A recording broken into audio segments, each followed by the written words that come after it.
ছবিটি দেখছেন, ছবিটি আমি নিজে এঁকেছি, তবে আমি একটা শ্লোক লিখেছি, শুনুন কেমন লাগে।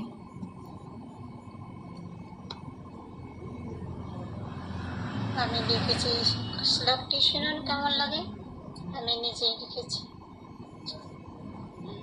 পৃথিবীতে সব কিছু রয়ে যাবে মন, থাকবে না তোমার দেহ। নিজেকে ধরো মন, তোমায় বাঁচাবে না কেহ। সৎ পথে চলো রে মন, করিবে না ভুল।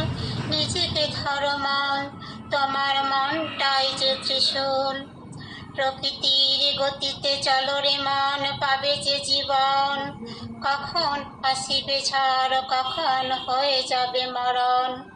নিষ্কাম ভাবে চলো রে মন, করিবে না কোনো আশা। পৃথিবীতে সবই আছে মন, কেন মিটে না আমার পিপাসা। একটাই পথ বন্ধ আছে মন, সব দ্বার খোলা। কেমন করে বুঝবো মন, পেয়েছি অন্ধ জীবন। মনটাই যেন আমার ভোলা। শরীরের কথা মেনে চলো মন, তোমার হয়ে যাবে ব্রহ্মচর্য পালন। তোমার ভিতরে ডুবে যাও মন, খুঁজে পাবে তোমার জ্ঞানের কিরণ। পেয়ে যাবে তুমি অমরত্ব জীবন।